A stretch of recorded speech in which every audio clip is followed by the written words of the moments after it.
Hello my dear friends. तो ये है question number 68 most important question series का और चैप्टर नंबर 3 से लिया हुआ question pair of linear equation into variable 2011 में आ चुका है। तो वीडियो को एक बार पॉज करके पहले सॉल्व कर लीजिए, फिर हम इसका सॉल्यूशन देखेंगे। ठीक है, चलिए 1 2 3। आई होप आपने पॉज करके सॉल्व कर लिया। Now let us see the solution. तो क्वेश्चन है कि find the values of alpha and beta. आपको अल्फा और बीटा की वैल्यू निकालनी है for which the following pair of linear equation has infinite number of solutions. ठीक है, इन दोनों इक्वेशंस के जो सॉल्यूशंस हैं वो इनफाइनाइट हैं।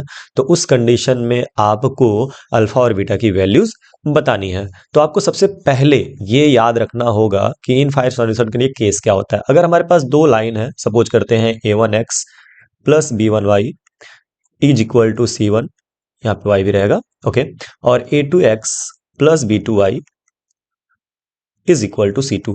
ये दो इक्वेशंस अगर हमारे पास है, let suppose this is equation number 1 and this is equation number 2। तो फॉर इनफाइनाइट सॉल्यूशन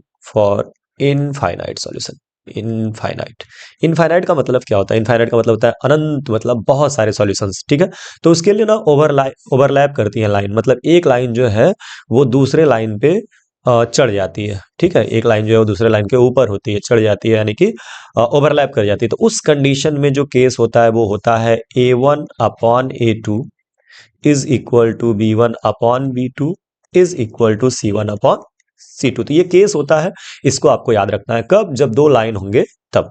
ठीक है, और वो कैसे होंगे?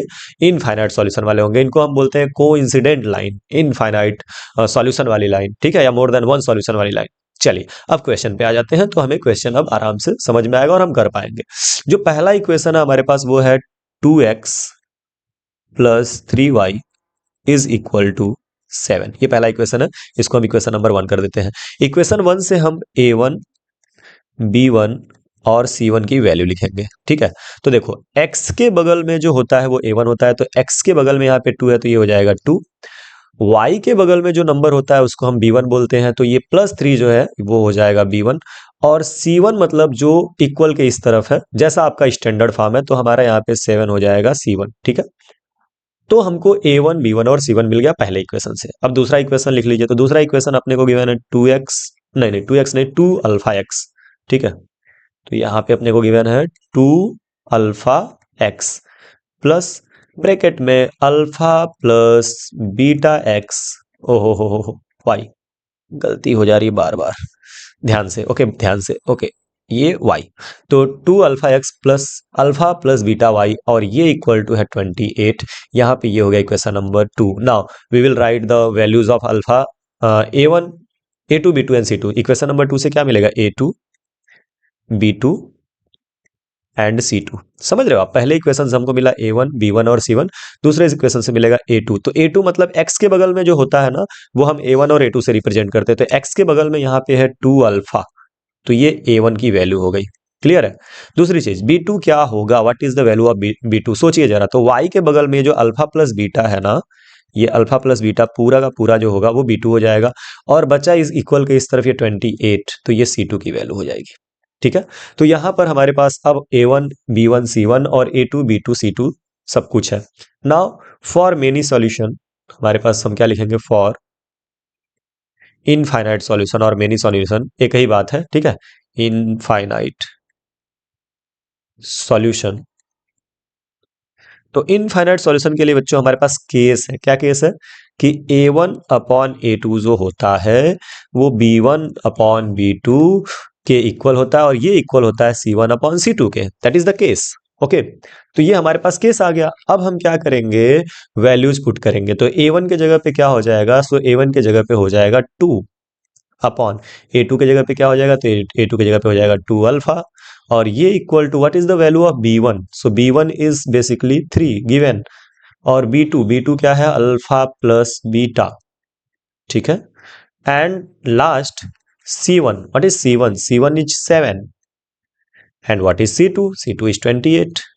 ठीक है, तो जो भी यहाँ पे कैंसिल आउट हो रहा है ना, उसको हम लोग कैंसिल आउट कर लेते हैं, उसके बाद फिर हम आगे बढ़ेंगे। तो ध्यान से देखिए, ये 2 से ये 2 कैंसिल आउट हो जाएगा, ऊपर हो जाएगा 1 और नीचे अल्फा बचेगा। यहाँ पे कुछ भी नहीं कैंसिल आउट हो रहा है। यहाँ पे 7 1 जार 7, 7 4 जार 28, 7 चौके 28। ठीक है, तो अल्टीमेटली हमारे पास क्या बच गया? हमारे पास बच गया यहाँ पे 1 upon alpha is equal to 3 upon alpha plus beta, और ये इक्वल टू आ गया 1/4।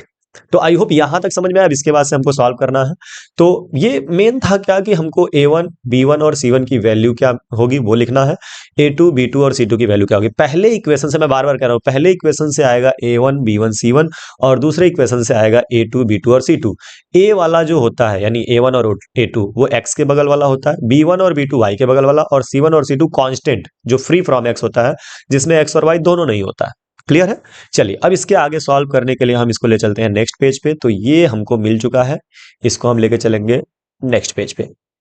इसको अब सॉल्व करना है और हमको अल्फा और बीटा की वैल्यू निकालनी है। तो देखिए जरा, ये अगर मैं कह रहा हूं कि a जो है वो b के इक्वल है और b जो है वो c के इक्वल है, तो यानी इसका मतलब a जो है ना वो भी c के इक्वल है और b जो है वो भी c के इक्वल है।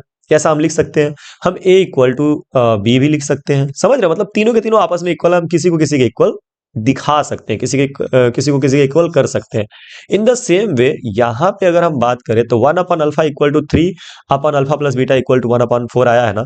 तो एक बार क्या करेंगे हम, एक बार हम इस 1/अल्फा को इक्वल करेंगे 1/4 के। तो जरा इक्वल करिए, तो यहाँ पे हो जाएगा 1/अल्फा is equal to 1/4। Cross multiply करोगे तो अल्फा की वैल्यू आ जाएगी इक्वल टू 4। Very easy. ठीक है। और फिर नेक्स्ट स्टेप में क्या करेंगे आप, नेक्स्ट स्टेप में आप ये जो 3/अल्फा प्लस बीटा उसको 1/4 के इक्वल कर लीजिए। तो यहाँ पे ये हो जाएगा 3/अल्फा plus beta is equal to 1/4, है ना। अब क्रॉस मल्टीप्लाई करेंगे तो 4 3 जार 12, और यहाँ अल्फा प्लस बीटा का 1 में मल्टीप्लाई होगा तो ये हो जाएगा alpha plus beta. Now what is the value of alpha? We have got the value of alpha is equal to 4, so here we will put 12 is equal to 4 plus beta. Now replace this value, replace नहीं, transpose करो, इस 4 को इधर लेकर के आओगे तो हो जाएगा 12 माइनस 4 इक्वल टू बीटा, और यहाँ से बीटा की वैल्यू आ गई 8। ठीक है। इसको थोड़ा सीधा अगर हम करके लिख लें तो बीटा की वैल्यू हम लिखेंगे क्या, बीटा की वैल्यू लिखेंगे हम 8। ठीक है। So we have alpha equal to 4 and beta equal to 8 finally. ठीक है। तो हम लिख देंगे now therefore alpha is equal to 4 and beta is equal to 8। That's our answer. ठीक है। तो काफी आसानी से आप कर सकते हैं। ध्यान इसमें क्या रखना है, ध्यान ये रखना है कि यहाँ पे जो इक्वेशन है इसमें a की वैल्यू ये a1 हो गया, ये जो है +3 ये b1 हो गया, और ये c1 हो गया। ये आप ध्यान रखेंगे। यहाँ पे 2 अल्फा पूरा का पूरा a2 हुआ, अल्फा प्लस बीटा ये पूरा का पूरा जो हुआ क्या हुआ, b2 हुआ, और ये पूरा का पूरा क्या हुआ, c2 हुआ। तो ये बात ध्यान रखेंगे, इसको पहले कैलकुलेट करेंगे। इनफाइनाइट सॉल्यूशन के लिए हमारे पास जो केस है उसको अप्लाई करेंगे, वैल्यूज पुट करेंगे, कैंसिल करेंगे, और फिर उसके बाद से यहाँ पे आपका नेक्स्ट सॉल्यूशन कर देंगे। क्लियर है। तो मैं इरेज करने जा रहा हूं, बढ़ते हैं नेक्स्ट क्वेश्चन की तरफ, ध्यान दीजिएगा। तो चलिए नेक्स्ट क्वेश्चन पे आते हैं। नेक्स्ट क्वेश्चन है क्वेश्चन नंबर 69, और इसको आपको सॉल्व करना है। अच्छा क्वेश्चन, क्वेश्चन में कह रहा है कि solve for X and Y, X और वाई की वैल्यू निकालनी है, और आपके पास ये इक्वेशन है। तो एक बार सॉल्व करिए इसको, और सॉल्व करके अपना आंसर कमेंट बॉक्स में छोड़िए। मिलते हैं नेक्स्ट वीडियो में सेम क्वेश्चन के सॉल्यूशन के साथ। बाय बाय, पढ़ते रहिए और खूब आगे बढ़ते रहिए।